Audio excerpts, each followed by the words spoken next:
Tuenzetu msikilizaji, tukiwa tupo kwenye sehemu ya 11 ya simulizi ya Aisha. Elias Mziwanda ndo mtunzi wa simulizi yetu, Owen Director ndo msimuliaji. Tulikuwa tumeishia pale ambapo mambo yalikuwa yameenda hivi.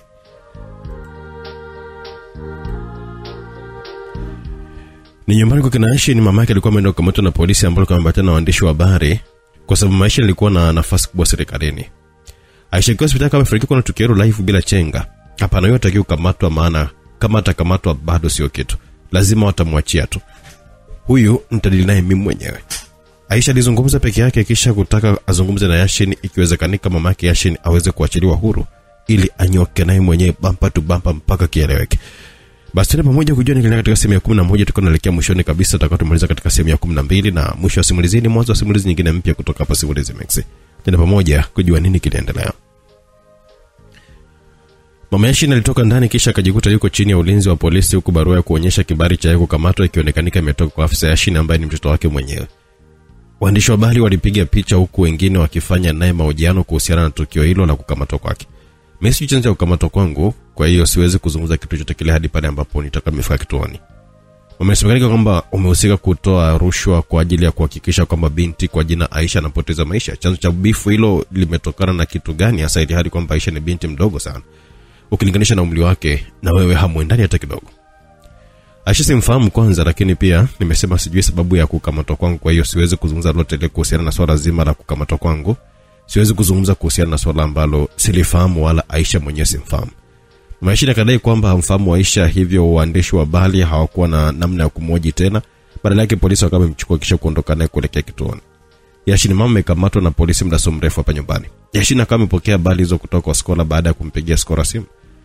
Skola, mke wangu, kuhusu mama nafahamu kila kitu wala usijali, lakini pia kuhusu mimi kwa mke mwingine kisha ni kufanya kwa mke mkubwa siwezi kufanya hivyo kwa sababu natambua kiasi gani unanipenda mimi.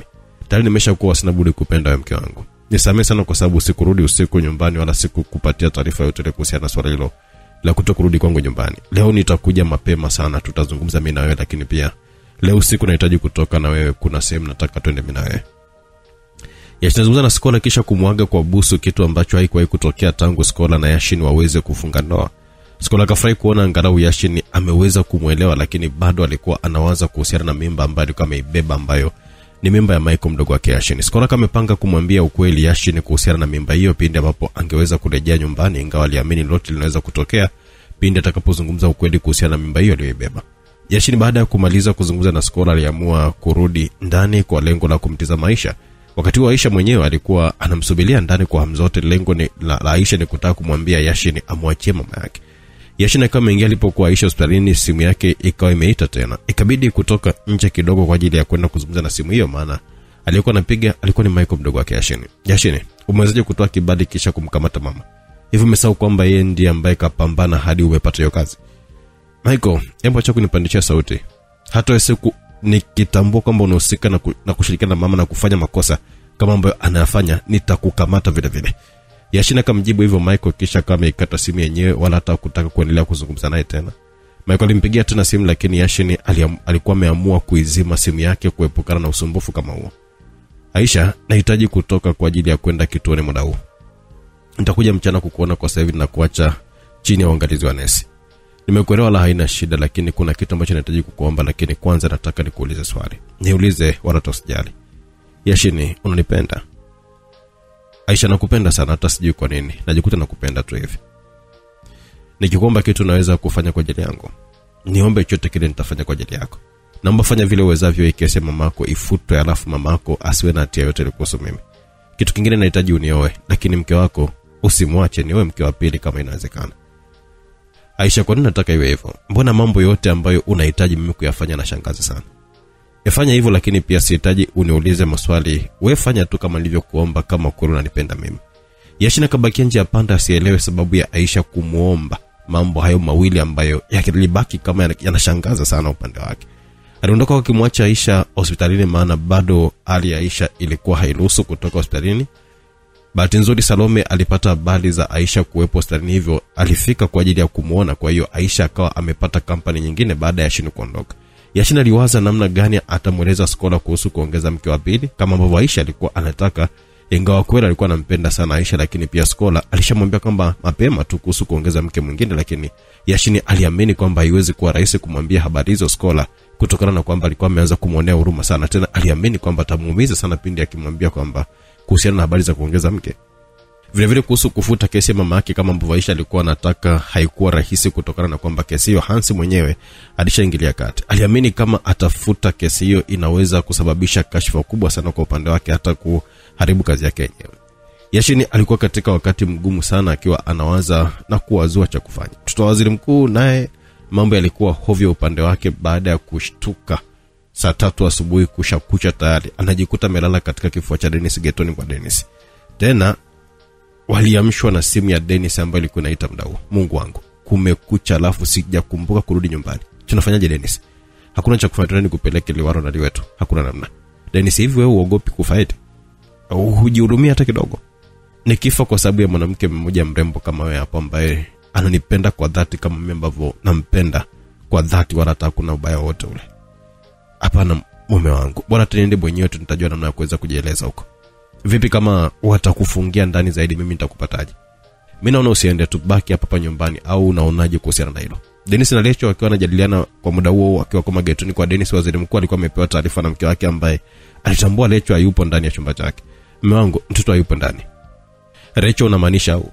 Hayupo Lecho, hayupo ndani, sijui atakatokaje na haijulikani atakuwa wapi. Unasemaje wewe?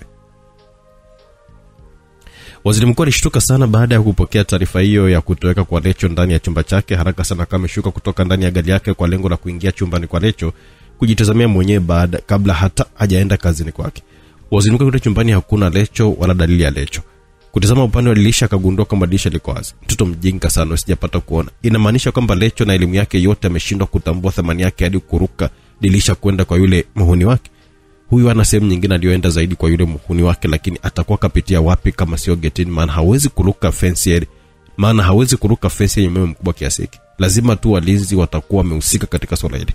Waziri mkuu alitoka ndani akiwa na hasira zote. Aliwaita askari wote ambao walikuwa wanasimamia ulinzi siku hiyo maeneo mageti yote mawili. Bahati nzuri bado walikuwa hajabadilishana zamu, kwa hiyo walikuwepo wale ambao walikuwa wanaenda usiku. Lecho kaenda wapi tena, kapitia geti gani? Nahitaji majibu kutoka kwenu muda huu. Waziri mkuu alihoji swali hilo akisubiria majibu. Tena alionekanika kuchokia kweli kiasi kwamba hata walinzi walitambua hilo. Kila mmoja alianza kumtizama mwenzake, lakini kabla hajatoa majibu yote Lecho mwenyewe anagonga lango kuu kisha anafunguliwa. Anaonekanika kuingia ndani mtoto wa kike tena akiwa peke yake. Lecho aliamua kurudi tena nyumbani huko akitokea kwa Dennis Liwaro na Liwe, ndivyo wanavyosemaga wenyewe.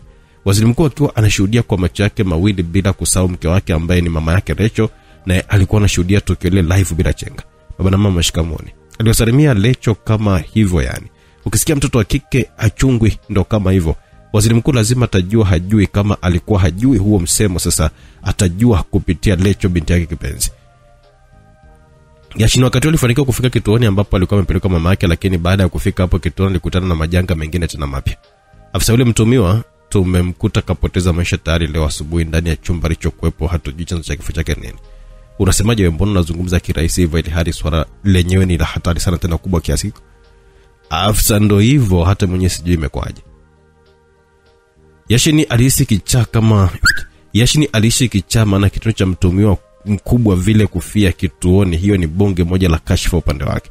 Aliamini itaonekanika amefanya hivyo kwa lengo la kumchomoa mama yake katika tuhuma zilizokuwa zinaendelea upande wake.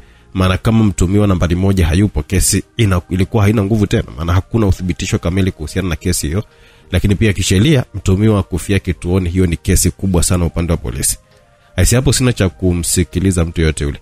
Huu mzigo umeshakuwa ni mzito sana upande wangu. Wote mliokuwa zamu hapa kituoni lazima mkamatwe kwa sababu mmoja kati yenu atakuwa anahusika katika mchongo huu. Yashini alazimika kuchukua hatua kukamata polisi wote waliokuwa wanahusika katika zamu siku hiyo, maana alijua bila kumpata mhusika aliyefanya tukio hilo upande wake ni kashfa moja nzito sana, hasa ukizingatia ameingia katika mgogoro mkubwa sana na Hansi ambaye ni polisi mwenzake. Yashini baada ya kuchukua jukumu hilo la kuwakamata polisi kwa ajili ya mahojiano zaidi, aliamua kukutana na mtuhumiwa namba 2 ambaye ni mama yake kwa ajili ya kufanya mahojiano naye kwanza macho kwa macho, na kukutana mama na mtoto wake wa kiume. Habari yako mama? Nzuri, niamkie wewe. Tangu jana tulikuwa wote hadi usiniamkie? Au kwa sababu ya hizo nguo zako unaona kabisa tunalingana? Hapa nipo kazini tena, naomba kuwa mpole maana unazungumza na polisi afisa wala sio Yashin mwanao, kwa hiyo kuwa na heshima kidogo. Kesi hii imeshakuwa ngumu sana. Nasikitika kusema kwamba siwezi kukusamehe kama kweli utakuwa na hatia katika hili. Nahitaji simu yako mdau. Simu yangu kwa ajili ya kitu gani? Nahitaji simu yako mdau. Simu yangu kwa ajili ya kitu gani? Nahitaji kufanya uchunguzi katika simu yako, hivyo tunahitaji simu yako kwa ajili ya uchunguzi zaidi. Mama Yashin alicheka kicheko fulani hivi cha dharau sana kabla hajatoa simu yake. Akamwambia Yashin, wewe bado ni mtoto mdogo sana. Hujitambui wala hauna kitu ambacho unakifahamu wewe. Hivi unajua kwa nini niliamua umoe yule skola au upo tu kama Zuzu? Siku zote katika hii dunia ukisha kuwa na nguvu serikalini, ukawa na pesa za kutumia, huwezi kabisa kupata tabu ndogo ndogo kama hizi. Nikwambie kitu, kama kweli nitabaini kwamba wewe hapo una hatia, nitahakikisha kwamba unaingia gerezani bila kujali kwamba ni mamangu. Kama kweli utakuwa ni mwenye hatia, lakini kwa sababu ya nguvu zako sheria ikashindwa kukuhukumu wewe, siku hiyo mimi navua vazi langu la polisi afisa, kisha naiacha kabisa hii kazi kwa sababu itakuwa haina maana tena. Yashin alizungumza hivyo mbele ya mama yake wakati huo akiendelea kudai simu, lakini muda huo simu yake ikawa inaita. Akapokea simu ambayo ilikuwa inatoka makao makuu ndani ya kitengo cha polisi afisa. Simu hiyo ilitaka mama Yashin kuachiliwa huru, tena ilimtaka Yashin kufuta kesi hiyo kabisa wala asifuatilie kitu chochote kile. Babake mkwe Yashin alishafanya kazi yake ya kuhakikisha kwamba mzazi mwenzake ambaye amemzalia mwanae mume anakuwa salama. Yashin alichukizwa sana na swala hilo kwa sababu alikuwa hana cha kufanya tena. Sasa vua hizo nguo zako kisha acha kazi kama ambavyo ulikuwa umesema wewe. Mama, siwezi kuvua hizo nguo kwa sababu bado sijakushindwa wewe. Leo umeshinda, lakini kesi hapa nitakuja kuifufua upya, weka hilo akilini. Yashin alilazimika kumruhusu mama yake kuondoka hapo kituoni kwa sababu alikuwa hana cha kufanya tena. Vile vile aliwaachia huru polisi maana aliambiwa hiyo kesi asifuatilie tena. Daktari naye kama ameachiwa huru, vile vile marehemu akawa amechukuliwa kwa ajili ya kuzikwa na jeshi la polisi. Yashin alichukia sana swala hilo. Mwisho aliamua kuandika barua kuomba nafasi ya kwenda kusoma zaidi. Lengo lake alikuwa anataka kupanda cheo ndani ya kitengo cha polisi kusudi siku moja aweze kupambana na watu kama mama yake. Lakini pia alikuwa amemwahidi mama yake kwamba siku moja hiyo kesi ataifufua upya, hata kama ameamua kuifuta, lakini ataifufua upya.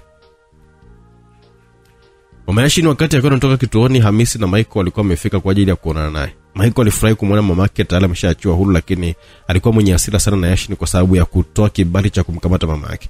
Michael moja kwa moja alizama kituoni kwa ajili ya kukutana na Yashin ambaye ni kaka yake. Wakati huo mama Yashin yuko zake nje anazungumza na Hamisi ambaye ni rafiki yake Michael, lakini tayari alishakuwa babake kisiri bila Michael kufahamu. Wewe mbona umefurahi sasa kumzalisha mamangu na familia yetu kisa tu yule malaya wa Kiswahili? Michael alimvamia Yashin ofisini kwake ndani ya kituo cha polisi bila hata heshima kwamba Yashin ni mkubwa wake alafu pia ni polisi afisa. Michael alianza kumshambulia Yashin kwa matusi ndani ya kituo cha polisi kilichokuwa kipo chini yake Yashin. Yashin waga sio mtu wa kuzungumza alafu ni mpole sana, lakini siku hiyo alisimama ghafla kisha akamchapa ngome moja takatifu upande wa usoni. Michael alianguka chini huko akiwa anatema damu na jino moja ambalo lilikuwa limeng'oka baada ya kuchezea ngumi moja ya Kibabeloni kweli kweli. Kamata huyo kisha tupa nje ya kituo. Yashin alitoa amri kwa polisi wengine, hivyo Michael akachukuliwa na polisi hadi nje. Mama Yashin na Hamisi wakiwa wamesimama zao nje, ghafla wanamuona Michael akiwa ameshikiliwa na polisi wawili, anatolewa ndani ya kituo akiwa ameloa damu. Hiyo ilikuwa ni ngumi moja tu. Yashin wanamchukulia poa, lakini kumbe waga anajikausha tu kuepusha makubwa. Wakati huo upande wa waziri mkuu, kabla hajaitikia salamu, alikuwa amehoji neno moja. Unatoka wapi mdau? Natoka kwa Dennis. Waziri mkuu alisogea karibu na Lecho kisha kuinua mkono wake kwa lengo la kumtia kibao cha shavuni Lecho, lakini alipofanya hivyo mke wake aliwahi kumkinga Lecho. Mume wangu, hebu acha basi, imetosha sasa, haina sababu tena ya kuweza kufanya yote haya. Huyu ni mtoto wa kike, tusifike huko. Nendeni mkamkamate huyo Dennis muda huu, kisha nitawaambia kitu gani cha kumfanya. Polisi walitumwa kwenda kumkamata Dennis muda ule ule. Haya, ngoja tuone.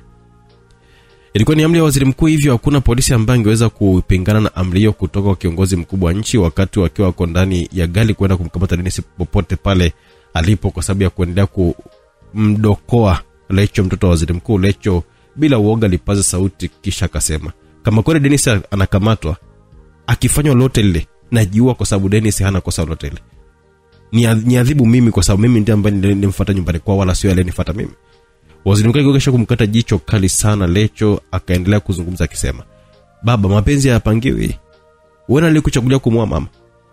Lecho, nyamaza tafadhali. Tambua kwamba ni babako eti. nyamaza binti yangu, mimi nimeshakuelewa, nitajua nini cha kufanya, lakini kwa sasa hivi nyamaza kwanza basi. Unatia aibu, wewe ni mtoto wa kike, tafadhali Lecho. Muondoe mbele ya macho yangu hapa. Nisije nikafanya kitu kibaya hapa. Sitaki kumuona hata kidogo. Rachel alichukuliwa na mama yake haraka sana kisha kuingizwa ndani ya chumba chake. Wakati wa polisi wameshatoka kwenda kumchukua Dennis. Dennis hana hili wala dile, alifanya maandalizi kwa ajili ya kutoka kwenda hospitali kumwangalia Aisha ambaye ni mdogo wake. Jana siku alikuwa anataka kuambatana na wazazi wake ambao Aisha hatamani kuwaona hata kidogo, na bado haijafahamika sababu ya Aisha kujenga chuki kubwa sana dhidi ya wazazi wake. Dennis akiwa katika harakati za kutoka kuelekea hospitalini na wazazi wake, ghafla inaingia gari ya penye polisi watatu. Kijana anatajika sehemu muda huu, kwa hiyo upo chini ya polisi kuanzia hivi sasa. Nahitaji kujua kwa salamu kwanza kabla ya kukamatwa, lakini pia nahitaji kujua naenda wapi. Hakuna maelekezo bwana mdogo. Utajua mbele kwa mbele. Dennis alijikuta akiwa anakamatika bila hata maelezo. Wazazi wake wanaingilia kati, lakini haikuweza kusaidia kitu chochote kile. Anachukuliwa na polisi yao, huku mama yake akibakia analia yuko chini baada ya kusukumwa na polisi mmoja hivi kati yao. Swala la kukamatwa kwake Dennis halikuwa tatizo sana, maana alishatambua yawezekanika ni kwa sababu ya Lecho, lakini kitendo cha kumuona mama yake akiwa amesukumwa hadi chini kwa sababu yake kilimkela sana, tena kilisababisha kujenga chuki kubwa sana ndani ya moyo wake, lakini alikuwa anacha kufanya, maana tayari alikuwa ameshafungwa pingu katika mikono yake yote miwili. Dennis akachukuliwa moja kwa moja kwenye nyumba moja hivi yenye kiza kikubwa sana, kaingizwa ndani yake. Ndugu, unachezea hatari sana ambayo itapoteza maisha yako. Ulishawahi kusikia watu wasiojulikana wewe? Sasa utafahamu vizuri maana halisi ya watu wasiojulikana. Waziri mkuu ndiye ambaye akawatuma kunitendea hivi kisa Rachel. Sasa sikilizeni niwaambie kitu ambacho mnatakiwa kukifahamu, tena mwambie waziri mkuu vile vile swala hili. Kwa sababu ya kumsukuma mamangu kisha kudondoka hadi chini, kwa sababu ya chozi la mamangu, kama kweli anataka nimwache binti yake aniue kabisa, lakini kama ataniacha niendelee kuishi, siwezi kumwacha Rachel. Lakini pia kama nitaendelea kuishi, wewe polisi ambao umetumia mkono wako kumsukuma mamangu, siku moja nitahakikisha kwamba unalipa gharama hicho ambacho umekifanya. Bora ungefanya kila kitu kwangu, lakini sio kuthubutu kumsukuma mamangu. Unazungumza lakini hujui kitu gani ambacho kinakukuta. Uweze kupona wewe, lazima utakufa mshamba kama wewe. Unazije kumuoa Rachel, mtoto mzuri kama yule, mtoto wa waziri mkuu? Hata siku moja haiwezi kabisa kutokea. Dennis akacheka sana, kicheko ambacho kiliwashangaza wote. Alicheka kweli kweli kisha akasema, unatambua nguvu ya mapenzi wewe? Dennis hawezi kufa kwa sababu anapendwa sana na Rachel. Piga uwezavyo, lakini tambua kwamba kuna nguvu ya mapenzi upande wangu. Wazungu wanasema power of love. Unataka kujua nguvu ya love? Hebu subiri utaona. Dennis alianza kuchezea kipigo hadi akakubali mwenyewe kusema kwamba hamtaki tena Rachel. Lakini kile alivyokuwa anampiga, wakimwacha anaendelea kusema, Rachel simwache, labda mniue. Labda niueni. Mwanamke akapigika hadi akazimika kabisa, wakamwacha kwanza akiwa amezimika, aone kama kweli. Akizinduka bado anaendelea kuzungumza kuhusu Rachel kama ambavyo alikuwa anazungumza mwanzo. Rachel wakati huo ameitwa na wamama wenye hekima za kila aina wazungumze naye kwa ajili ya kumshawishi akubali kumwacha Dennis kisha kuonana na Michael. Lakini mambo yakawa magumu, maana Rachel alikuwa anawasikiliza. Baada ya kupewa nafasi ya kuzungumza, yeye aliwaambia mume wake ambaye anahitaji kuolewa na Dennis wala sio mwingine yote yule. Walitumia masaa 3, lakini mwisho Rachel kama hawezi kuolewa na Dennis, basi hayuko tayari kuolewa na mwanamume yeyote. Lakini pia kaenda mbali zaidi akasema, nasema kutoka ndani ya moyo wangu, kama Dennis atapoteza maisha yake, hata mimi nitakufa, wala siwezi kuishi nikiwa niko peke yangu. Ili hadi tayari katika tumbo langu nina hakika atakuwa ameingia mtoto wa Dennis. Rachel, umechezeka, umechanganyikiwa wewe. Mama, huo ndio ukweli, wala hata sizungumzi utani hata kidogo. Nampenda sana Dennis, tena siwezi kuishi bila yeye. Mamake Rachel ilibidi kumpigia simu waziri mkuu kisha kumweleza kile ambacho Rachel alikuwa amezungumza. Waziri mkuu kusikia hivyo aliona hapo sasa Rachel ameweza, maana ni aibu kubwa sana mtoto wa waziri mkuu kuzalia nyumbani bila ndoa. Haraka waziri mkuu akachukua simu yake kisha kuambia polisi wasitishe kumpiga Dennis. Dennis wakati huo alikuwa ameshazimika mara 2, lakini kila kizinduka sentence yake ilikuwa ni moja tu, Rachel siwezi kumwacha. Polisi ilibidi kumfungulia kamba kwa ajili ya kumpeleka tena hospitalini, ikiwa ni amri ya waziri mkuu. Niliwaambia hivi, amjui nguvu ya mapenzi ipoje. Asisubiri muone kitakachowakuta nyimbwa. Wenyewe mnanipeleka hospitalini muda huu, nikisha toka hospitalini nitashughulika na mmoja baada ya mwingine. Mbona mtafurahia show shamba nyewe? Rachel namuoa alafu naishi naye magetoni, tuone sasa. Dennis akiwa amechapika vya kutosha, lakini bado aliendelea kuwatambia hao polisi.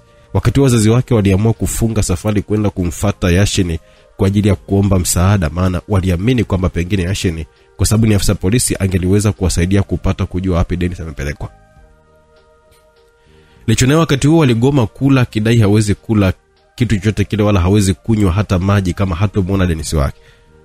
Sijui kama wanawake ambao wanafanana na Rachel hapo hadi siku hizi au walikufaga vitani. Kama kweli yupo kama Lecho, naona kabisa atafika mbinguni akiwa na nguvu zote, wala hatofika akiwa amechoka kama mabinti wa sasa hivi wanapenda hela kama vile wanajua kuzitengeneza. Aisha akiwa hospitalini namuona Yashin akiwa ameingia ndani ya chumba alichokuwemo huku kachoka kweli kweli. Vipi, mbona unatembea umechoka hivyo kama vile mwanamke mjane? Hapana, nipo sawa, lakini nahitaji kujua kitu kimoja Aisha, kama hautojali. Waweza kuniambia sababu ya wewe kutokuelewana na wazazi wako? Nataka kujua kwa sababu siku zote nimekuwa ninakushangaa sana, lakini leo hii na mimi mwenyewe nimejikuta niko nakosana na mamangu tena hapa nilipo leo hii. Nitahama nyumbani, siwezi kuishi tena pale. Aisha kanyamaza kwa muda kidogo bila kumjibu kitu Yashin. Baada ya dakika moja akamwambia, nitakwambia kila kitu siku tukiwa tuko honeymoon baada ya kufunga ndoa na wewe. Kwa hiyo kama unataka kujua mengi kuhusu mimi, hakikisha kwamba unafanya vile ambavyo nimekwambia. Nimekuelewa, nipo tayari kukuoa, lakini ngoja nikazungumze kwanza na mke wangu. Vile vile unaweza kutoka, sasa daktari ameniambia hivyo. Kwa hiyo twende nikusindikize muda huu nyumbani kwako. Hapana, sitaki kwenda nyumbani kwangu muda huu. Najua tayari mama yako ameshatoka kituoni.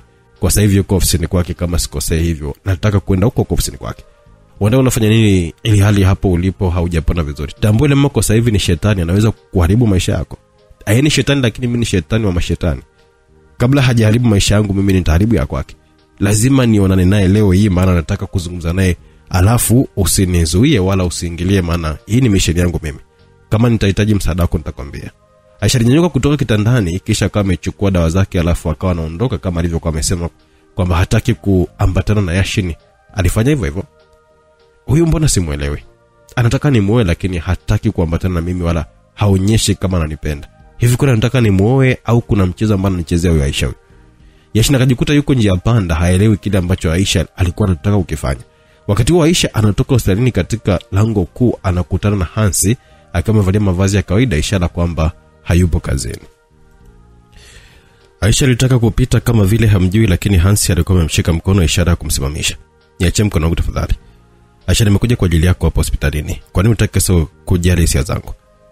Mapenzi ni hisia, mimi sina hisia za kumpenda mwanaume yote duniani. Hisia zangu zishapotea kwa sasa hivi, napenda vita kuliko mwanaume. Kwa hiyo niachi niondoke kama upende vita na mimi, kwa sababu sikupendi hata robo. Aisha alizungumza kauli ngumu tena nzito bila hata huruma wala hata kujali kwamba mwenzake ambaye ni Hansi ataumia kiasi gani. Aisha, kama siwezi kukuoa wewe basi nitaishi bila ndoa. Hayanihusu hayo, hata kama ukiamua kuishi bila kidumu sio ndoa tu.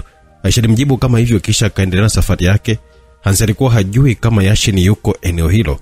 Aisha akiwa anaondoka, Yashin naye anaenda hospitalini kwa ajili ya kuondoka, maana Yashin naye anatoka hospitalini kwa ajili ya kuondoka, maana Aisha alikuwa amegoma kuambatana naye. Yashin akashtuka kumuona Hansi maeneo hayo, maana hakutegemea kabisa kama angekutana naye kwa muda. Lakini Hansi upande wake tayari alikuwa na chuki kubwa sana dhidi ya Yashin, kwa sababu aliamini pengine Yashin ndiye chanzo mpaka Aisha hamtaki. Yashin akasema baada ya Hansi kumtaka asimame, wala hakuona sababu ya kugoma kusimama kwa ajili ya kumsikiliza Hansi anachozungumza. Yashin, kama hutaki vita na mimi, naomba umwache Aisha. Hansi, sikiliza nikwambie kitu. Kuanzia sasa hivi Aisha siwezi kumwacha, kwanza nataka kumwoa kabisa. Kitu kingine ambacho natakiwa kutambua kuanzia muda huu, Yashin mimi sikuogopi hata kidogo, wala sijai kabisa kumogopa mtu yote yule.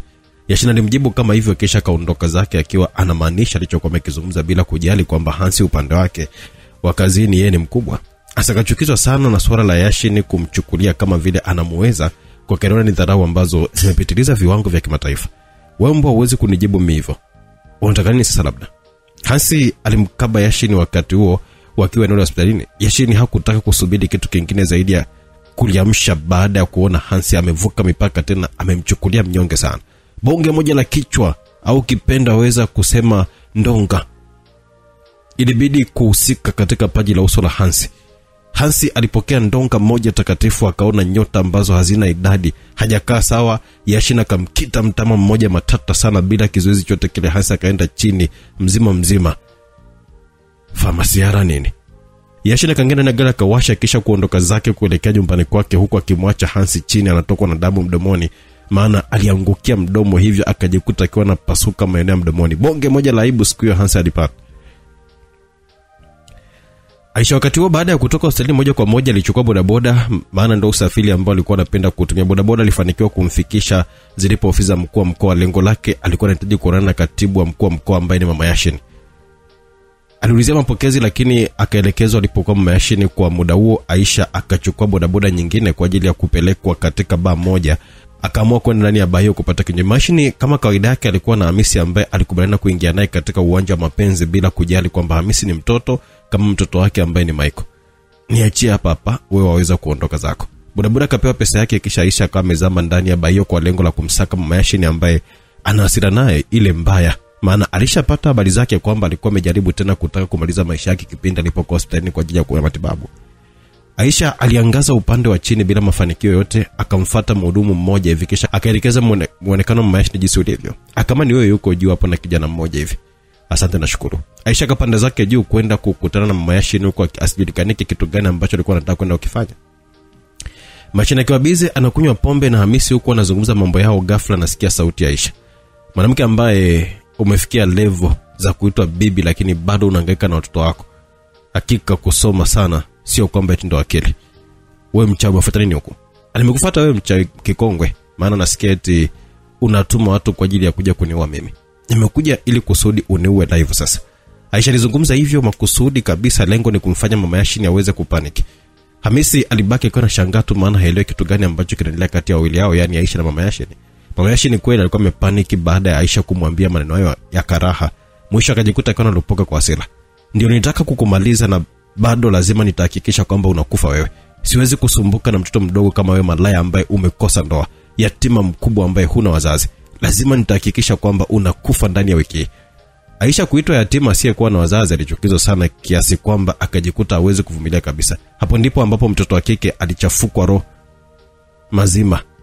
Siku zote Aisha akichukia ni swala la kufanya kazi tu. Aisha alikamata chupa 2 za bia ambazo zilikuwa ziko mezani, zile ambazo mama Yashini alikuwa anakunywa na Hamisi wake, akamkita nayo maeneo ya usoni. Mama Yashini bila kupenda alianguka chini chali huku damu zikiwa zinamwagika. Badala ya kuniua mimi ndani ya wiki hapa, unakufa wewe sasa. Aisha alizungumza wakati huo akiwa amemkalia kwa juu, anaendelea kumkita ngumi za kwenda. Hamisi kila alipojaribu kuachanisha, lakini nguvu za Aisha alijikuta akiwa anakwama. Mwisho akamwona mama Yashini akiwa anakufa kabisa, maana hata kujitetea pia alikuwa hawezi tena. Hamisi ilibidi kuomba msaada kwa walinzi kwa ajili ya kumsaidia mama Yashini. Alaka walinzi walifika kisha kumwachanisha Aisha, lakini muda huo Yashini naye alikuwa anafika. Kumbe Yashini alikuwa anamfuatilia Aisha. Baada ya Aisha kumwambia kwamba anamfuata mama yake Yashini, aliamua kugailisha kwenda nyumbani kwake badala yake kuamua kumfuatilia Aisha kimya kimya, maana tayari alishahisi balaa litajitokeza katika maisha ya Aisha na mama yake. Aisha, umefanya nini wewe? Ulichokiona ndicho nimekifanya. Nimempiga hadi kumuumiza, lakini bado akishapona. Nimempiga hadi kumuumiza, lakini bado akishapona nitamfukusha kazi yenyewe, labda sio mimi. Aisha, wewe utaona tu. Unajiamini kitu gani kusema hivyo? Ulishamuumiza sana, hii itakuwa ni mbaya sana upande wako. Aisha, tazama sasa unaweza ukajikuta naishia gerezani. Hii ndio hatima yangu kati yangu mimi na huyo kikongwe. Subiri uone kati yangu mimi na huyo katibu kikongwe nani ambaye ataenda gerezani.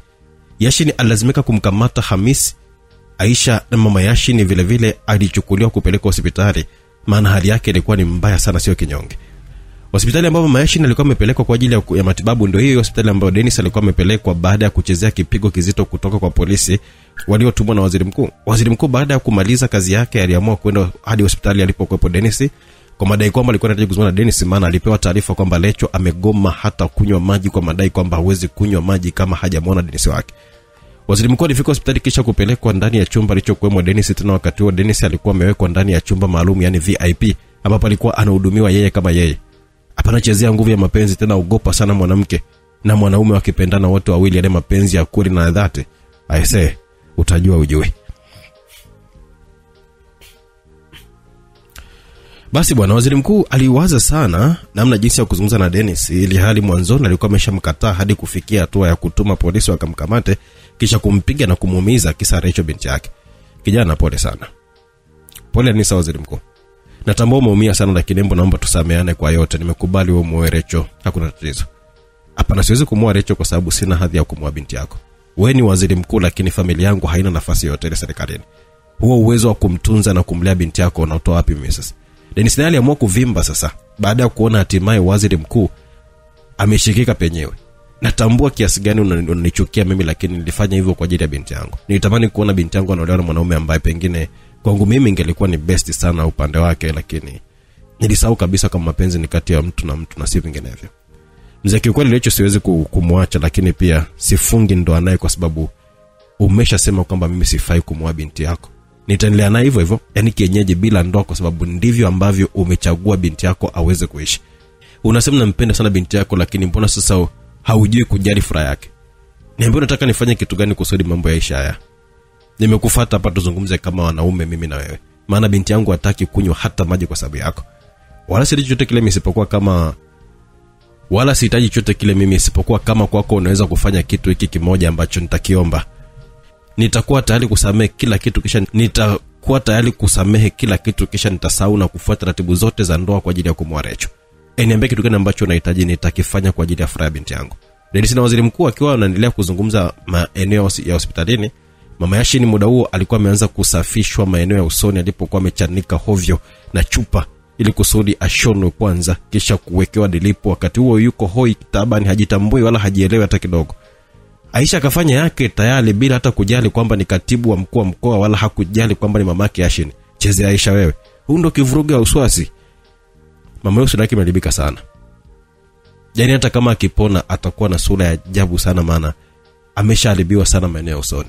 Huyu mtu aliyemshambulia kama vile alikuwa ametumwa kuharibu sura ya mama. Daktari alikuwa na nesi wake wakati huo wakiendelea na shughuli nzima ya kumshona mama Yashini ndani ya hospitali hiyo aliyokuepo Dennis kaka yake na Aisha. Mama Wasiti na yeye hakukata tamaa hata kidogo kuhusu kupambana kwa ajili ya kuhakikisha kwamba anakula nyama ya Aisha. Mwisho akafanikiwa kusafiri kuelekea huko Nigeria ambako alikutana na mkuu wa wachawi ndani ya Afrika. Alimweleza kila kitu kuhusu Aisha, hata swala zima la Aisha kuwekewa ulinzi na mizimu ya kimangati. Alimweleza kiongozi wa wachawi. Mama Wasiti baada ya kujieleza vya kutosha alipewa dawa maalum ambayo alitakiwa kuchanganya na mafuta ya mtoto mchanga kisha kutumia kujipakaza mwili mzima siku ya kwenda kuwanga nyumbani kwa Aisha kwa ajili ya kumchukua Aisha kichawi. Mama Wasiti kwa sababu alikuwa amesafiri kichawi kwenda Nigeria, ilikuwa ni rahisi sana kurudi akiwa ameshapata dawa ya kuchanganya na mafuta ya mtoto mchanga kisha kuitumia kama sehemu ya kumpatia nguvu kubwa zaidi ambazo zingemwezesha kupambana na mizimu ya kimangati ambayo inamlinda Aisha. Baada ya kutoka Nigeria, Mama Wasiti alikuwa na mtihani wa kutafuta mtoto mchanga kisha kubanika kama nyama vile. Kisha mafuta yatakuwa yametoka katika mwili wa mtoto huyo, anayakinga kisha anayatumia kama dawa ya kupambana na mizimu ya kimangati. Lakini pia alikuwa amepewa masharti kwamba mtoto huyo lazima atoke katika familia yake yeye, mtoto wa mwanae au mtoto wa ndugu yake yote yule. Maishani mwako ogopa sana kuwa na ndugu mchawi au mshirikina, maana akili zao wanazijua wenyewe. Yuko tayari kufanya lolote ili kuhakikisha kwamba kitu chake anachotaka kifanikiwe kinafanikiwa. Mama Wasiti moja kwa moja alikuwa anaanza kuhusiana na mtoto wa mwanae Pili. Wakati huo Pili alikuwa na mtoto mchanga, tena bahati mbaya Pili alikuwa hajui kama mama yake na ndugu yake Mwasiti wapo katika chama la kila kichawi. Majira usiku Pili na mume wake wakiwa wamelala na mtoto wao kitandani, wanakuja kushtuka majira ya asubuhi saa 4, kitu ambacho sio cha kawaida. Mume wa Pili hata kazini alikuwa amechelewa siku hiyo. Licha kuchelewa kuamka siku hiyo, kitu pekee ambacho kilichowachanganya akili zao hata miili yao ni swala la kutokumkuta mtoto wao kipenzi kitandani, ili hali alikuwa amelala katikati yao. Mtoto wangu yuko wapi? Pili alianza kuhaha baada ya kumkosa mtoto kitandani. Mtoto mwenyewe bado mdogo, hawezi hata kutembea, kwamba labda akashuka kitandani, lakini kumbe muda huo mtoto amechukuliwa kichawi tayari, amechinjwa, watu washabanika nyama yake huko.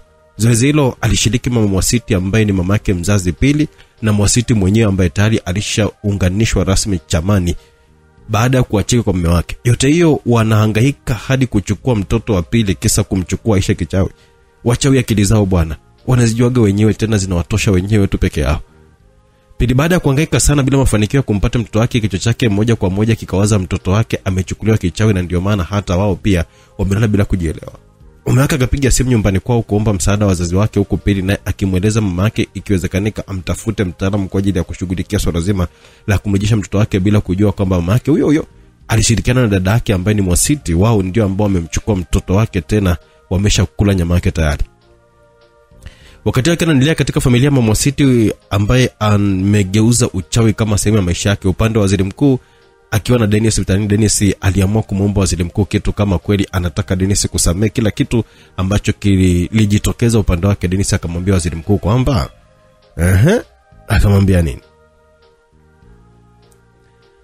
Alimwambia kwamba moja kati ya polisi ambao watuma kazi ya kunikamata mimi amehusika na kumsukuma mamangu, mwisho mama kajikuta kanadondoka chini. Nahitaji kwanza huyo polisi akamatwe kwa sababu ya kosa hilo, maana mkosaji ni mimi wala sio mamangu. Kitendo cha kumshambulia mamangu mwisho kumsukuma hadi kumuumiza ni kosa kubwa sana kisheria, anatakiwa kuchukuliwa hatua. Hicho peke yake ndicho ambacho unahitaji au kuna kitu kingine? Waziri mkuu aliuliza, maana alitegemea pengine labda Dennis alikuwa anahitaji kuomba kitu kikubwa sana ikiwemo hata fedha, lakini cha kushangaza ni kwamba wala hata alikuwa hana shida na fedha za waziri mkuu. Hapana, mimi nahitaji hivyo tu. Basi kama utafanya tu hivyo nitakuwa tayari kusamehe kila kitu. Nitafanya hivyo maana kweli mkosaji ni wewe wala sio familia yako. Kwa hiyo kama alifanya hivyo, hilo ni kosa kubwa sana. Naomba kesho uje na familia yako nyumbani kwa ajili ya chakula cha mchana, lakini pia naomba zungumza na Lecho angalau atambue kwamba uko salama. Haina shida, nitafanya hivyo kwa sababu umekubali kufanya vile ambavyo nataka. Nilitaka utambue kwamba mapenzi yana nguvu kuliko kitu chochote kile, kwa sababu umelitambua hilo na mimi sina budi kukusikiliza wewe vile ambavyo unakuwa unataka, kwa sababu unaenda kwa mke wangu sasa. Waziri mkuu alikuwa hana chaguo zaidi ya kukubali matokeo. Aliondoka kwa ajili ya kurudi nyumbani mara baada ya kumaliza kuzungumza na Dennis, lakini pia aliamua kufanya kama ambavyo Dennis alikuwa anahitaji. Polisi ambaye alihusika kumsukuma mama yake Dennis ilibidi kukamatwa kisha kupelekwa kituoni, ikiwa ni amri kutoka kwa waziri mkuu mwenyewe. Mama Siti akiwa na Mwasiti mwanae ambaye alimuingiza katika masuala mazima ya kichawi, walipokea taarifa za malalamiko kutoka kwa Pili. Wakati huo Pili alikuwa anazungumza huko akiwa analia kwa madai ya kupoteza mtoto wake kwa mazingira ya kutatanisha. Pia alikuwa anaomba msaada bila kujua kwamba hao ambao alikuwa anahitaji msaada kutoka kwao ndio hao ambao wameshiriki katika mchezo mzima wa kumchukua mtoto wake, tena tayari wakamsha mchinja kisha kubanika nyama yake. Lengo lao likiwa ni kupata mafuta kwa ajili ya kuchanganyia dawa ambayo itawapatia nguvu ya kushindana na mizimu ya kimangati ambayo inamlinda Aisha. Mama, mwanangu simuoni, naombeni msaada wenu. Jamani, amepoteaje mtoto mdogo kama huyo? Hata mimi sijui mama yangu. Pili akiwa anazungumza na simu huko akiwa anasimulia namna ambavyo mtoto wake amepotea, aliguswa begani mwake wakati huo akiwa chumbani. Aligeuka akamkuta mume wake ndiye ambaye alikuwa amegusa bega lake. Naomba kati usimnisikilize kwanza, mimi nazungumza na mama kuhusiana na hili swala la mtoto kwenda tusaidia. Hebu subiri kidogo nizungumze naye basi. Nimekwambia kata simu leo, tunatakiwa kusafiri kwenda Tanga. Hatutakiwi kuchelewa, maana tukichelewa tutamkosa mtoto. Pia alikata simu kisha kumsikiliza mume wake na kwa umakini mkubwa zaidi kitu ambacho alikuwa anazungumza kwa muda huo. Nyumbani msema mtoto amechukuliwa kichawi, kwa hiyo tunatakiwa kwenda Tanga haraka sana kushughulikia ile tatizo. Mchawi mwenyewe bado hajaonekanika, lakini wanasema ni moja kati ya watu ambao wapo karibu sana na sisi. Pili kusikia hivyo alikuwa hataki kupoteza muda hata kidogo. Haraka sana alifanya maandalizi kisha kusafiri kwenda Tanga siku hiyo hiyo bila hata kumwaga mtu, maana masharti waliokuwa wamepewa ni kwamba hawataki kuaga mtu yote yule. Pili na mume wake wakiwa njiani kuelekea Tanga, Mama Siti na mwanae Mwasiti mkubwa waliendelea kubanika nyama ya mtoto bila huruma, huku wakiamini kwamba Pili hana njia yote ya kuweza kutambua kinachoendelea wala hana ujanja wa kuweza kupambana nao. Hatimaye hakikisha alikuwa amepata mafuta ya kutosha, sio hadithi bali ni kweli kabisa, na ndicho ambacho alikifanya wachawi hao. Baada ya kupata mafuta waliokuwa wanahitaji, walikata kuanzia sehemu ya paja ya nyama ya mtoto huyo ikiwa ni nyama choma ya binadamu kwa ajili ya kula. Huku sehemu zingine walizokuwa wamebakiza ilibidi kugawa kwa wachawi wengine waliokuwa wanaishi ndani ya tandika hapo mtaani kwao, mtaa mmoja uliokuwa unatisha hasa kwa masuala mazima ya kishirikina na kichawi. Leo siku lazima tuhakikishe kwamba Aisha anakuwa kitoweo chetu. Leo lazima twende kumchukua Aisha popote alipo, tutamchukua leo. Mama Siti alikuwa anamwambia maneno hayo Mwasiti baada ya kupata mafuta kisha kuchanganya na dawa waliokuwa wamepewa na mchawi mkuu wa Afrika kutoka Nigeria. Walikuwa nasubiri usiku kuingia huko wakiona kama vile wamechelewa kumchukua Aisha. Wakati huo Aisha alikuwa kituoni baada ya kumshambulia kwa chupa mayashin. Kesi yake ilikuwa sio ndogo tena, maana Yashin alikuwa ameamini pindi mama yake akipona lazima atapeleka kesi hiyo mahakamani. Cha kushangaza ni kwamba Aisha alikuwa hana shaka wala wasiwasi wa aina yoyote ile kuhusu kupelekwa mahakamani, kiasi kwamba Yashin mwenyewe akawa anashangazwa naye. Yashin aliamua kufanya kitu kwa ajili ya kumsaidia Aisha kumtoa kituoni, maana aliamini Aisha akiendelea kukaa kituoni anaweza kutumiwa watu kisha kuja kumaliza maisha yake huko kituoni. Yashin alichokifanya ni jaza habari za kufeki kwamba Aisha hayuko sawa kiafya kutokana na ajali ambayo alikuwa amepata, hivyo akatolewa kituoni akiwa kama mtumiwa, lakini akapelekwa katika hospitali kwa ajili ya matibabu. Lakini lengo la Yashin ilikuwa ni kumtoa Aisha ndani ya kituo kwa ajili ya usalama wa Aisha. Aisha, utakuwepo hapo hospitalini hadi kesho nitakapokuja kuchukua kwenda kutoa maelekezo yako. Kwa sasa hivi naenda nyumbani kwa ajili ya kumhamisha Skola, maana sihitaji kabisa kuendelea kuishi pale nyumbani. Nimekuelewa, waweza kwenda sasa. Aisha, usije ukatoka hapo hospitalini, tambua sio salama kwako, sawa? Wewe bwana nenda, nimeshakwambia, nimeshakuelewa. Kwani mimi kiziwi yao? Nishakuelewa, inatosha, nenda sasa. Yashini alijikuta akiwa na tabasamu mwenyewe, maana Aisha alikuwa anazidi kumshangaza kila ukicha. Licha ya kutoa msaada mkubwa kwake, lakini Aisha alikuwa hajali wala sio mtu wa kujishusha hata kidogo. Muda wote hasira na kupaniki ndo kawaida yake. Mwasiti, nenda kwa Pili ukatizame kinachoendelea, maana naona wapo kimya sana. Mama Siti alikuwa anataka kujua kinachoendelea upande wa Pili na mume wake, hivyo akamwagiza Mwasiti kwenda kupeleleza kinachoendelea huko. Wakati huo Pili na mume wake walikuwa wanakaribia kuingia Tanga, ndani ya kijiji walichokuwa wanaenda kwa ajili ya kupata suruhu ya mtoto wao, ili hali mtoto mwenyewe watu walishambanika, wanagawana nyama zake muda huu. Sema sawa. Mwasiti kama ambavyo alikuwa amepewa maelekezo na mama yake, alianza safari rasmi kwenda nyumbani kwa mdogo wake Pili. Lengo ni kufanya upelelezi, kitu ambacho kilikuwa kinaendelea. Siku zote mchawi hana huruma hata kidogo, wala hajali undugu kabisa. Vuta picha mamake mzazi Pili leo hii anamchukua mtoto wake kisha kumgeuza chakula na wachawi wenzake. Kuishi na ndugu mchawi ni kisanga kikubwa sana. Mungu alisaidia wakafika Tanga salama. Siku hiyo akakutana na mtaalamu kwa ajili ya kufanya mambo. Lengo kubwa ilikuwa ni kutambua wapi mtoto wao alipo, lakini pia walikuwa wanahitaji kutambua mchawi ambaye yuko karibu nao, tena ameshiriki kwa namna moja ama nyingine kumchukua mtoto wao. Vile vile walihitaji kutambua namna gani wataweza kumpata mtoto wao. Pili na mume wake wakapakazwa dawa maalum, kisha kuanza kuona jinsi ambavyo mtoto wao alikuwa amechukuliwa kichawi live bila chenga. Pili na mume wake wanamuona mama Mwasiti akiwa na Mwasiti mwenyewe anamchukua mtoto wao kichawi baada ya kufanyia dawa kisha kuondoka naye. Lakini haikuishia tu hapo, badala yake wakaendelea kutazama na jinsi ambavyo mtoto wao alikuwa amechinjwa na mama Mwasiti kisha kubanikwa mzima kama samaki au nyama ya mbuzi. Baada ya hapo mtoto wao walimuona akiwa anakatwa vipande. Pili alishindwa kuvumilia, badala yake alizimika. Muda huo aligeuka na kuwa mtu wa kupepewa huko Tanga kijijini kwa mtaalamu. Mume wake ambaye alikuwa mzaliwa Tarime ndani ya mkoa wa Mara alichukizwa sana na swala hilo. Mtoto wenu tayari ameshaliwa nyama, hawezi kurudi tena, isipokuwa kuna dawa nitawapatia kama mtahitaji kwa ajili ya kumaliza maisha ya watu wote ambao wamehusika na swala hili, mmoja baada ya mwingine atakufa. Mtaalamu, nashukuru sana kwa msaada wako, lakini swala la dawa hata silihitaji. Nishajua wahusika wakuu ambao wamehusika na kumchukua mtoto wangu kisha kumgeuza chakula. Dawa yao naijua, subiri tu nirudi Dar es Salaam, kitakachowakuta watafurahisha. Hawajui kwa nini naitwa Mwita Chacha, Kitwinga, Isangora. Kesho nikirudi Dar es Salaam watajua maana ya hayo majina yote manne. Mume wa Pili ilibidi kulala Tanga, huku mtaalamu akiendelea kumsaidia Pili angalau azinduke baada ya kuzimika kutokana na mambo ambayo alionyeshwa kuhusu mtoto wake. Mama Siti wakati huo ajui moja wala mbili kwamba tayari ameshafahamika.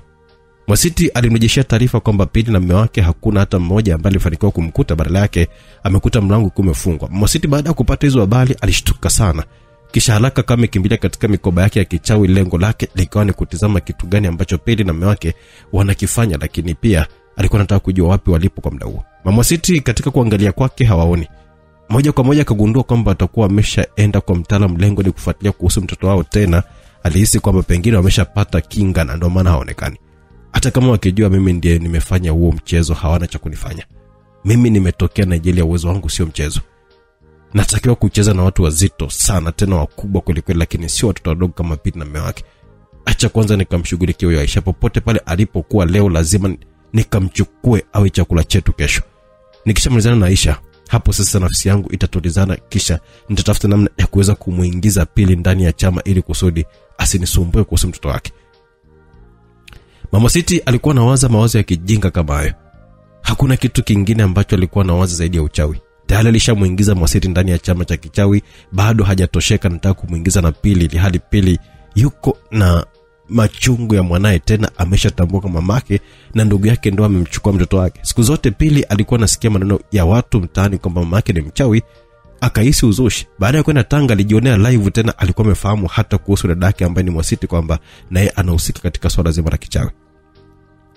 Aisha kiwa zake hospitali majira ya usiku wa saa 5, usingizi ulimchukua hapo hospitalini. Wakati huo mama Mwasiti akiwa na binti yake Mwasiti walimuona kwa njia ya kichawi kwamba yuko hospitali amelala, wala sio nyumbani kwake. Walianza safari usiku huo kwa njia ya ungo mapema kabisa saa 6. Wakaingia ndani ya chumba alichokuwemo Aisha, lengo lao likiwa ni kumchukua kichawi kisha kuondoka naye. Nguvu ambazo walikuwa nazo baada ya kupata dawa kutoka Nigeria zilikuwa ni nguvu kubwa mno. Ilikuwa ni rahisi sana kuingia hospitalini hapo bila shida, lakini changamoto kusogelea kitanda alichokuwa Aisha. Hapo ndipo kasheshe ilipokuwa imeanza kuwapata. Licha ya kufanikiwa kumuona Aisha amelala kitandani, lakini kadri walivyokuwa wanajaribu kukisogelea kitanda ili kusudi wamchukue kisha waondoke naye, walihisi kama moto mkali sana ulikuwa unawachoma. Mwasiti akaogopa, mwisho akarudi nyuma kabisa, lakini mama yake hakutaka kushindwa wala hakuwa tayari kuonyesha udhaifu. Akalazimisha kusogelea kitanda kwa ajili ya kumchukua Aisha kwa sababu aliamini yuko na nguvu za mafuta kutoka Nigeria. Kabla ya kumchukua Aisha, mama Mwasiti alihisi shoti ya umeme mkali sana imepita ndani ya mwili wake kiasi cha kupiga kelele, "Mama!" Sauti yake ilisikika ndani ya chumba kizima kiasi kwamba wagonjwa walishtuka. Hata Aisha naye akawa ameshtuka kutoka usingizi. Mama Mwasiti na Mwasiti wake wakawa kama vile wamepoteza nguvu za kichawi, hivyo wakawa wanaonekanika live bila chenga tena, wakiwa watupu kama walivyozaliwa. Wagonjwa walitoka ndani ya hospitali usiku huo kisha kukimbizana nje, maana alikuwa ni maajabu makubwa sana kutokea. Lakini Aisha hakukimbia, badala yake alisimama. Hatimaye kunengeneka kwenu leo mmeakanyaga. Kitu na kufanyia leo umo hospitalini wewe na mwanao, kama mtapona lazima mtahama nchi na somta. Aisha akashuka kutoka kitandani bila uoga, huku baadhi ya wagonjwa waliokuwa wamebakia vitandani kutokana na kwamba walikuwa hawezi hata kukimbia wakaendelea kushuhudia kitu gani Aisha anataka kukifanya kwa wachawi hao wawili ambao walikuwa uchi, mtu na mama yake. Walinzi nao waliwahi kuingia humo kuona kinachoendelea ndani ya chumba hicho baada ya kuona wagonjwa wanakimbia usiku kutoka ndani ya chumba hicho. Habari ikapewa taarifa vile vile usiku huo, na baadhi ya watu hapo hospitali nao wakawa wametoka maofisini mwao kuwahi kuchukua tukio hapo hospitalini. Hakika lilikuwa ni bonge moja la aibu upande wa Mwasiti na mama yake. Aisha baada ya kushuka kutoka kitandani alitoka hadi nje kisha kukata fimbo kama kuni hivi, akarudi nazo ndani ya chumba husika, kila mmoja asielewe kazi ya hizo fimbo alizokuwa amechuma Aisha. Patamu hapo. Au tuishie hapa msikilizaji, na sehemu ya 12. Tuendelee eti. Basi kama tunaendelea hapa ni kwamba tunamaliza katika sehemu ya 11. Maana hondo umenoga, utamu umekolea. Kwa tunamaliza katika sehemu ya 11 hii na sio ya 12 tena. Mambo bwana yalienda hivi, kaa kwa kutolea. Tunamaliza kabisa simulizi yetu.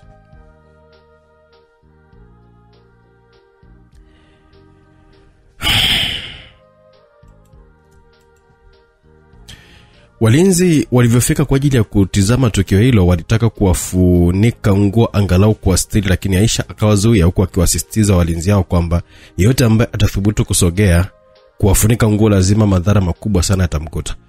Walinzi nao waliamini mkwara huo mzito kutoka kwa Aisha, lakini kumbe Aisha alikuwa anataka kuwakomesha mama Mwasiti na Mwasiti, huku akiwatia aibu ya hela yote bila chenji. Alikamata fimbo ya kwanza kisha kuanza kumchapa Mwasiti, wakati Mwasiti anashuhudia fimbo zinazomwingia mamake, lakini cha kufanya hana, maana yeye mwenyewe alikuwa ameganda anasubiri zamu yake. Kuona wanaona, lakini namna jinsi ya kuondoka kujitoa katika eneo hilo walipokuwa ndio ilikuwa ni mtihani mkubwa uliokuwa kwa upande wao. Watu wote walimuogopa Aisha, hakuna hata mmoja ambaye alithubutu kumsogelea Aisha kumzuia kila alichokuwa anakifanya. Mwasiti alichezea fimbo za kutosha, tena nyama kwa nyama. Kiasi kwamba fimbo zilikuwa zinamuingia hadi raha yani. Vyombo vya habari vilifika kuanza kuchukua tukio wakati Mwasiti anachezea fimbo za kutosha, hana raha wala hamu hata kidogo. Mwasiti naye vile vile alichezea fimbo za kutosha mpaka makario yakawa yamejaa uvimbe wa mistari. Yote hiyo ilikuwa ni kazi kutoka mikono salama kabisa ya Aisha Kivuruge, binti wa Uswazi. Polisi walifika eneo hilo kisha kuwachukua wawili hao, wakawa wameondoka nao kuelekea kituoni ili kusudi waweze kuachia, maana serikali haiamini uchawi hata kidogo. Walala kituo cha polisi, huku habari kuwahusu zikiwa zimezagaa kila kona. Yaani Mwasiti na Mwasiti wake walipata bonge moja la aibu ya mwaka kiasi kwamba hawakuwa na hamu ya kuendelea kuishi tena mtaani.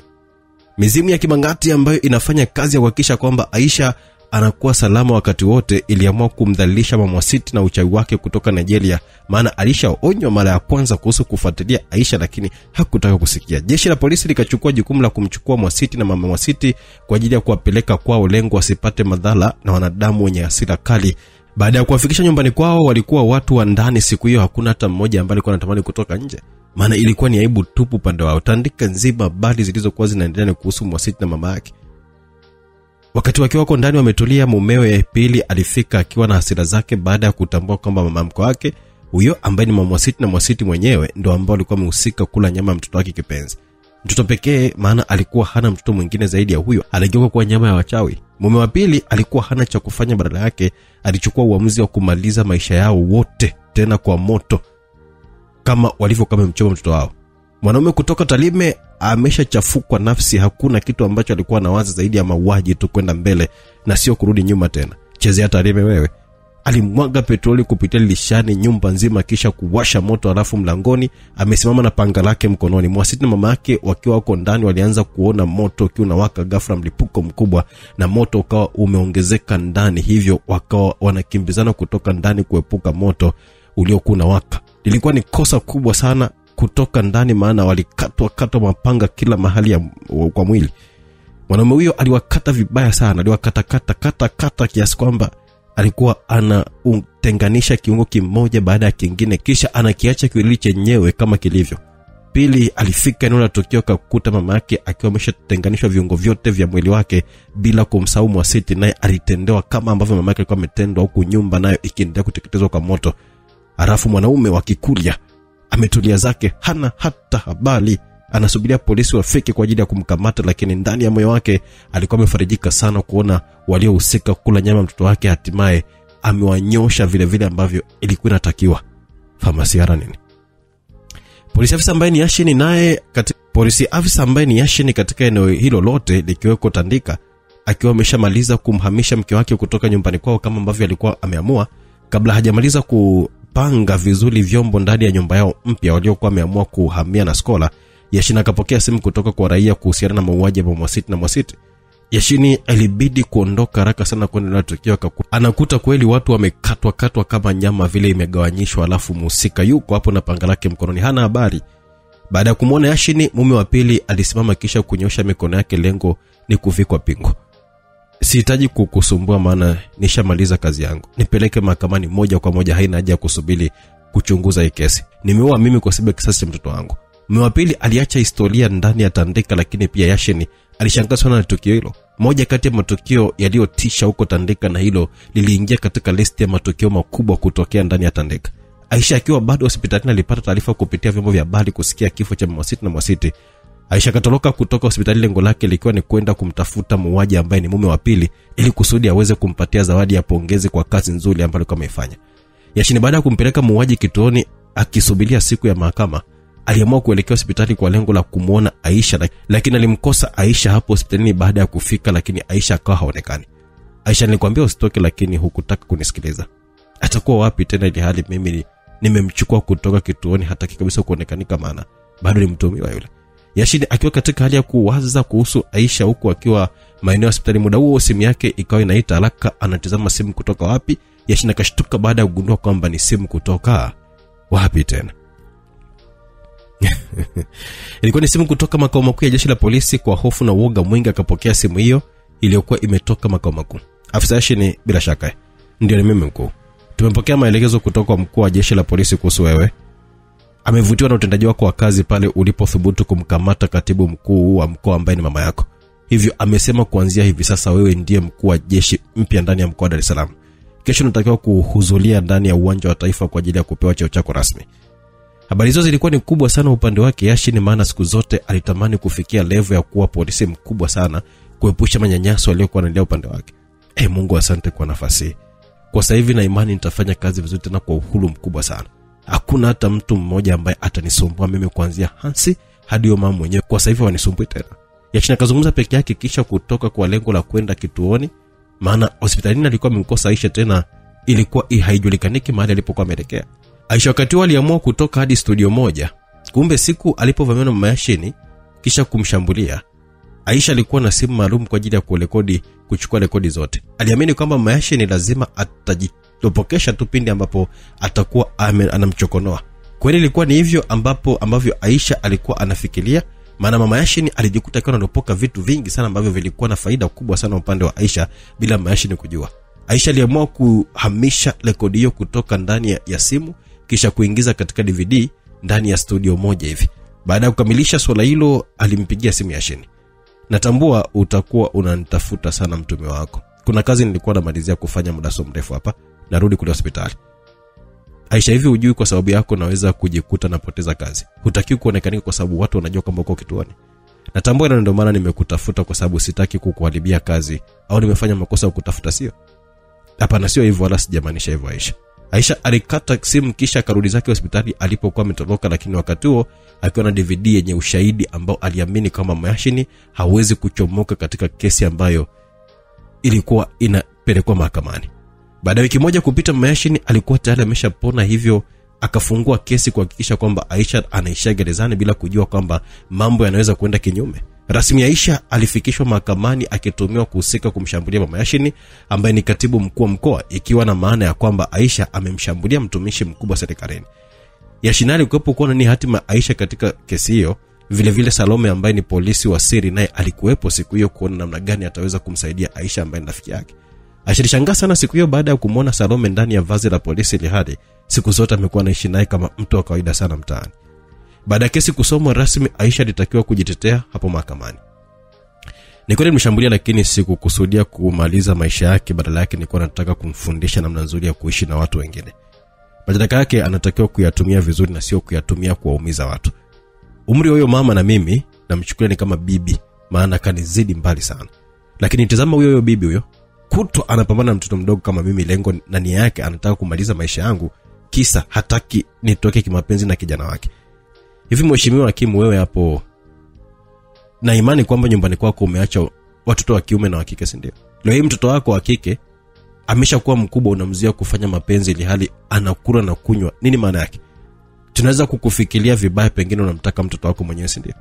Hicho ndicho ambacho kinachojitokeza kati yangu mimi na huyu bibi hapa, aliyeshuka mashavu kama bakuli za zamani. Bwana Aisha alisababisha watu kujikuta wakiwa wanataka kucheka mahakamani ili hadi hairuhusiwi. Wapo ambao walishindwa kujizuia, mwisho wakajikuta wakatoka nje kwanza angalau wacheke kidogo kisha warudi tena mahakamani. Aisha akaendelea kuzungumza kwa kujiamini, maana alipewa nafasi ya kujitetea kutokana na kesi jinsi ilivyokuwa kwa mbele yake. Mheshimiwa hakimu, licha kuzungumza yote hayo, katika mkono wangu kuna DVD yenye kila kitu ambacho kitakuonyesha kwamba mimi Aisha na Mama Yashini ambaye kwangu ni bibi, yupi ambaye anatakiwa kumshtaki mwenzake kwa kumshambulia. Mimi nimeshambuliwa naye huyu bibi mara 3 zote hizo. Ananikosa maana lengo lake anataka kumaliza tu maisha yangu. DVD ikapokelewa na wakili upande wa Aisha ambaye alitafutwa na Lecho, mtoto wa waziri mkuu ambaye kipindi hicho alikuwa anatarajia kufunga ndoa na Dennis. Hivyo Lecho aliamua kusimama upande wa Aisha kama wifi yake. Hakimu baada ya kupata DVD hiyo live bila chenga ikawekwa kwa ajili ya kusikilizwa. Ndio mimi nilitaka kumaliza maisha yako, na hii sio mwisho, lazima nitakumaliza ndani ya mwezi huu. Nimekuzuia kujisogeza karibu na Yashini, lakini hutaki kuelewa. Malaya mkubwa wewe, lazima nitakumaliza, maana hujui aina ya mtu ambaye unacheza naye. Umekosa wanaume wa kuwauzia hilo papa lako, unahangaika na mwanangu. Lazima nitakumaliza wewe mbwa. Hakuna ambaye alikuwa ameamini kilichokuwa kinasikika katika DVD hiyo. Yashini mwenyewe alishangazwa na huo ushahidi, maana hakutegemea kwamba Aisha anaweza kuwa na akili kubwa kiasi kama kile. Mahakama nzima ilibaki kimya, huku Mama Yashini akibaki mdomo wazi, maana ushahidi ulikuwa umeshakamilika kabisa. Kesi kafungua mwenyewe, lakini mwisho inageuka upande wake, anajikuta anaingia hatiani mwenyewe. Wakili upande wa Mama Yashini alijaribu kutetea, lakini walikutana na wakili ambaye alinunuliwa na Lecho, mtoto wa waziri mkuu. Mwisho hakimu ikabidi kutoa hukumu kulingana na maelezo ya pande zote mbili. Baada ya kusikiliza pande zote mbili, sioni sababu ya kuendelea kupoteza muda, maana kila kitu kipo wazi. Mahakama inamhukumu Mama Yashini kwenda kutumikia gerezani miaka 30 kwa kosa la vitisho dhidi ya Aisha, lakini pia kwa kosa la kutaka kumaliza maisha ya Aisha zaidi ya mara 3 bila mafanikio. Vile vile atachapwa fimbo 35 siku anaingia gerezani na fimbo 35 siku anatoka. Adhabu hiyo inaambatana na kumlipa faini Aisha kwa muda wote ambao amekuwa anamsumbua, maana amepelekea Aisha kushindwa kufanya shughuli zake za kila siku. Malipo haya yatasimamiwa na mahakama hii baada ya kuzuia pesa zote na mali zote za Mama Yashini. Tutapiga hesabu tuone kiasi ambacho Aisha anatakiwa kulipwa. Mama Yashini kama utani vile alichukuliwa na askari magereza kisha kupelekwa ndani ya chumba kwa ajili ya kuvishwa mavazi ya kufungwa rasmi kwenda kuishi gerezani. Kesi kafungwa mwenyewe, hukumu amepata mwenyewe. Kipigo kutoka kwa Aisha vile vile kachezea cha kutosha hadi sura kapoteana, maana alishonwa usoni nyuzi za kutosha kiasi kwamba amepoteza muonekano wake wa awali. Hamisa alibaki kumsindikiza kwa macho, huku ahadi alizokuwa amepanga zikipotelea angani, maana Aisha aliharibu kila kitu. Lecho na Dennis wakamchukua Aisha kutoka mahakamani hapo.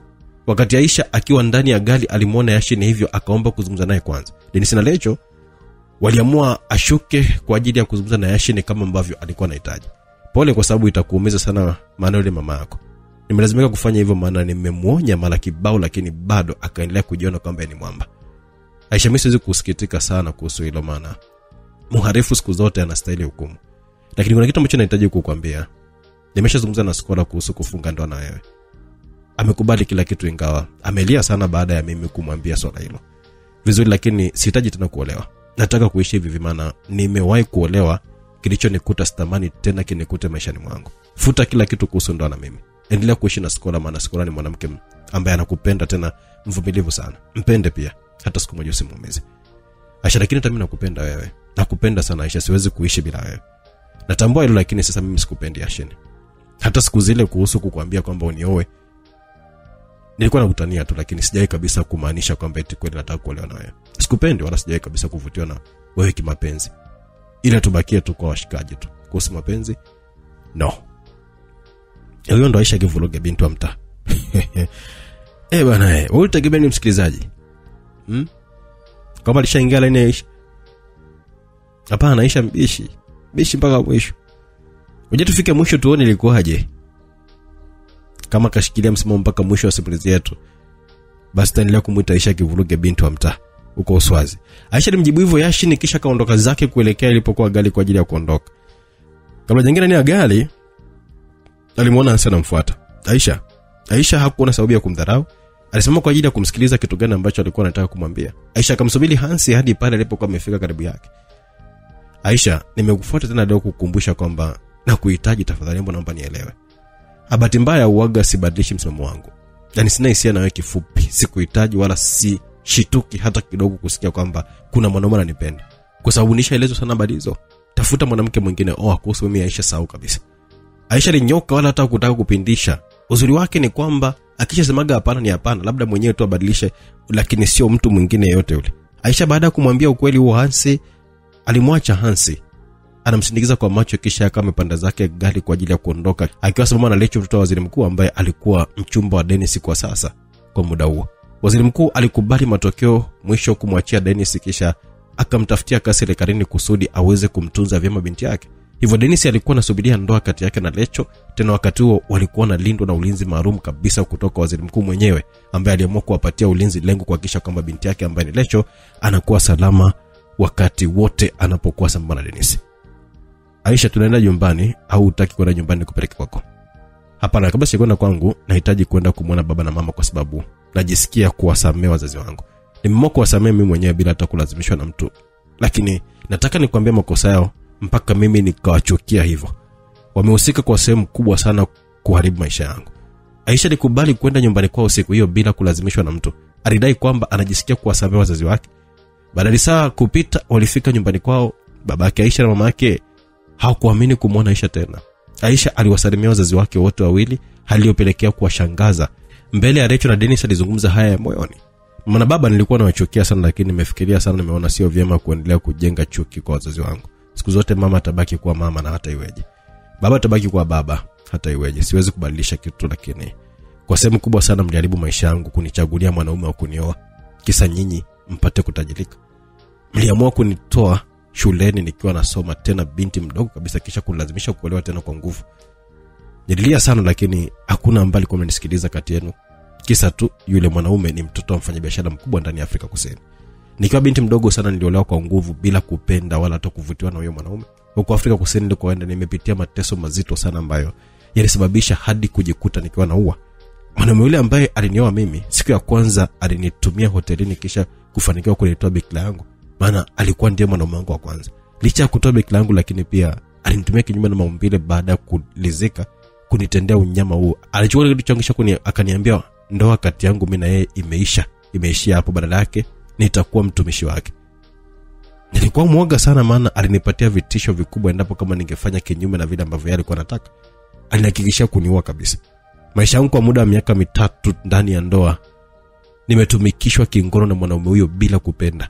Alikuwa akinitumia anavyotaka yeye. Wakati mwingine rafiki zake ambao wanafanya nao biashara za madawa kulevya walikuwa wakimtembelea, ananiambia kwamba niwapatie burudani kama ambavyo waga nampatia yeye.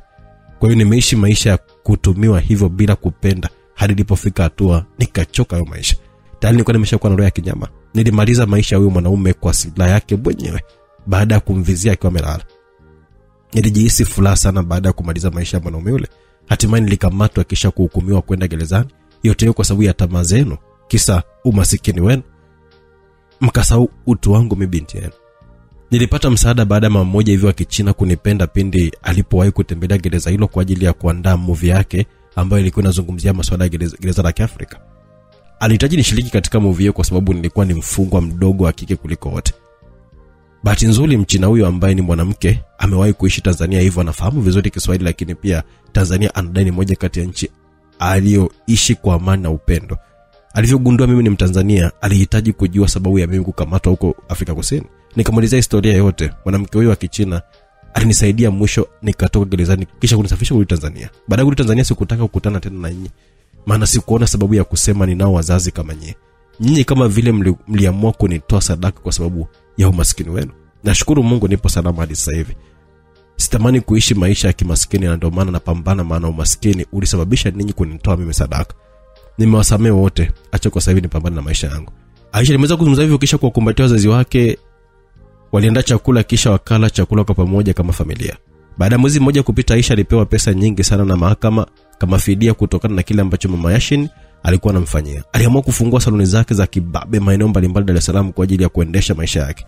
Rachel ambaye ni rafiki yake alitengeneza urafiki mkubwa sana na Aisha, wakaiva kiasi kwamba muda mwingi sana Rachel alikuwa anakaa na Aisha kuliko hata Dennis. Aisha alipewa gari ya kutembelea aina ya BMW na rafiki yake ambaye ni Rachel. Ndio wakati ya Dennis na Rachel hakuna mtu wa kuzuia tena. Hatimaye Rachel na Dennis walifunga ndoa tena kifahari kweli kweli. Aisha, Salome na timu Hatuogopi Dudu chini ya Menina waliweza kupata fursa ya kuhudhuria ndoa hiyo kupitia mgongo wa Aisha. Aisha aliamua kuwasamehe wakina Menina siku hiyo ambayo aliwasamehe wazazi wake. Kwa hiyo rafiki wao na timu Hatuogopi Dudu uliendelea, lakini aliamua kuwatoa katika biashara ya kujiuza, badala yake aliwapatia ajira ya kudumu katika saluni zake. Timu Hatuogopi Dudu wote waliachana na biashara ya kujiuza, maana walikuwa wanafanya biashara ya kujiuza kwa sababu ya maisha magumu waliokuwa wanapitia, hasa ukizingatia walikuwa hawana kazi za kufanya. Aisha aliamua kuwawezesha na mwisho wakawa wametoka katika kazi haramu yenye kuwadhalilisha. Lecho baada ya kuolewa na Dennis waliamua kuhamia katika nyumba yao huko Masaki ambayo waziri mkuu alikuwa ametoa kwao kama zawadi. Upande wa Aisha, yeye aligoma kuolewa, hataki kusikia swala la kuolewa hata kidogo. Yashin alihangaika, mwisho akakata tamaa, hivyo akaamua kutulizana na skola wake ambaye alikuwa na mimba ya Michael. Hansi naye alihangaika, lakini harakati zake zikagonga mwamba, mwisho akaamua kumwoa Nancy ambaye alichaguliwa na wazazi wake. Lakini Salome yeye alipata bahati ya kuolewa na mtoto wa binamu yake Rachel. Rachel alimuunganisha na binamu yake, hatimaye mambo yakakubali. Salome akapata mume kupitia connection ya Rachel. Mzee Hamisi hadi hivi sasa hivi katulia tuli kama maji ya mtongeni. Tangu mama Hamisi alivyokuwa ameyeyusha sehemu yake kisha kumrudishia, sasa hivi mzee Hamisi heshima tele tele kwa mke wake. Ametulizana kabisa, wala hangaiki kama zamani, maana aliambiwa kama ataendelea kuhangaika atageuzwa mwanamke. Hamisi baada ya kuona mama Yashini amekamatwa aliamua kujiweka kwa mama Paulina, mwisho kuzamia kabisa kwa mama Paulina kiasi kama Paulina aliamua kuondoka nyumbani kwao kabisa kwa sababu hiyo. Hamisi alijua kumkomesha Paulina, maana Paulina aliumizwa sana na swala la mama yake kutoka mapenzi na Hamisi aliyekuwa mpenzi wake, tena wamefikia hatua ya ndoa. Paulina aliamua kutafuta kazi kisha kupanga ghetto, maana alikuwa hawezi kuvumilia kuona mama yake na Hamisi wanaishi pamoja na yeye anaishi hapo hapo. Mama Paulina na Paulina mwenyewe waligeuka kuwa paka na panya kisa Hamisi, kiasi kwamba Paulina na mama yake walikuwa hawazungumzi kabisa. Yasha anajua ukweli kwamba Skola alishatoka mapenzi na Michael hadi kushika mimba, lakini alimsamehe Skola baada ya Skola kukubali. Baada ya Skola kukubali na kusema ukweli wote, maisha yakaendelea kama kawaida. Maana Yashin alihisi yeye pia alikuwa amechangia Skola kutoka na Michael kutokana na kwamba alikuwa hampatii muda wa kutosha, badala yake alikuwa busy na Aisha. Yashin licha ya kukubali kuishi na Skola kama mke wake, lakini hadi leo anafikiria sana kuhusu Aisha. Bado anampenda sana Aisha, lakini Aisha yeye mwenyewe hana hata bali kuhusu kuolewa wala hata fikiri kitu kuhusu Yashin. Aisha, wifi yangu, hivi huaga upati hamu, maana sikuoni hata na bwana hata siku moja. Lakini siku moja alimuuliza Aisha swali hilo. Aisha alichomjibu ni kwamba mwanaume yote ambaye ananifuata kisha kunitongoza namchukulia kama wale wanaume ambao walikuwa wananibaka. Namuona ni sawa na wale wanaume. Najikuta niko nawachukia sana mwanaume ambaye ananifuata kisha kunionyesha kwamba ananitaka kimapenzi. Hiyo inasababisha nisitamani kabisa hata kufanya mapenzi. Hivyo ninavyoniona kwa sasa hivi nafikiria kwenda kuolea kwa ajili ya kwenda kupandikizwa mbegu za mwanaume, nishike mimba bila kuingiliwa na mwanaume. Maana sitamani tena mwanaume mimi. ni sawa, acha niheshimu mawazo yako, lakini mwenzako hivi sasa nahisi kwamba nimeshika mimba kaka yako. Muda so mrefu hapa nawaletea mtoto. Aisha na Rachel waliendelea kupendana kiasi kwamba Rachel alizidi kumsaidia sana Aisha, kiasi kwamba Aisha alifanikiwa mwisho kujikuta anatoa ajira kwa mabinti wenzake wengi sana. Aisha alikuwa anawakusanya malaya wanaojiuza barabarani kisha kuzungumza nao wale ambao wako tayari kuacha biashara ya kimalaya. Yeye alikuwa anawapatia ajira, lakini pia anampatia sehemu ya kuishi. Mpaka hapo sina la ziada msikilizaji. Simulizi yetu inayokwenda kwa jina la Aisha Kivuruge wa Mtaani iliyoandikwa na Elias Mziwanda, ikiwa simuliwa na director Owen kutokea Simulizi Max. Tulikuwa pamoja tena katika simulizi nyingine kutoka kwa Elias Mziwanda. Tumeenjoy sana. Nakwambia yeye ni king of romantic and action stories. Kama huyu bwana anakuandikia simulizi za mapenzi, lakini pia za mapigano na upelelezi, ni ndo mkali, ndo mfalme hizi mambo. Anazo zipi? Endelea kubaki Simulizi Max, tutakuletea nyingine moja hapa ya action. Hapa tulikuwa na mapenzi, lakini pia mambo ya uswazi, vichekesho na vitu kama hivyo. Nakwambia kama action stories pia anaandika huyu bwana.